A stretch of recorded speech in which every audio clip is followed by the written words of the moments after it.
NFL legend Brett Favre revealed that he has Parkinson's disease.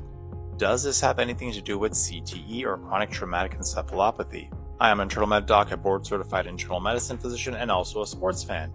So people want to know, can repetitive head injuries, which we know causes CTE, lead to movement disorders such as Parkinson's? CTE, which stands for chronic traumatic encephalopathy, is a neurodegenerative disorder associated with repeated head trauma, now most commonly associated with ex-NFL players.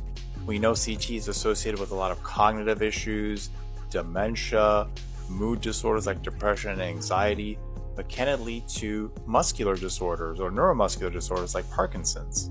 According to the study published very recently in JAMA Neurology, this looked at 480 brains post-mortem of folks with CTE.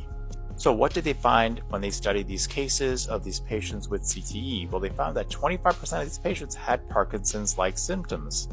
And when they analyzed the part of the brain that's associated with Parkinson's disease, which is called the substantia nigra, they found evidence of damage such as Lewy bodies.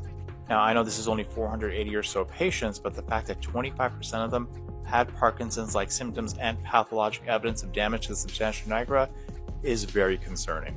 So I look at a study like this, as well as the revelation that Brett Favre has Parkinson's, as a clear indicator that repetitive head injuries definitely causes CTE and definitely leads to more cases of Parkinson's disease. That's the conclusion I'm drawing from this. I know NFL players and other athletes that are exposed to head trauma are grappling with this existential threat to their health and their livelihood. But I also think other folks, for example, kids that play in sports that have head injuries, really need to think about these types of studies and make a difficult decision. Is it safe for my kids to be participating in those types of sports? I think all this type of stuff is extremely worrisome. The fact that Brett Favre is only in his 50s and experiencing Parkinson's is a really big red flag.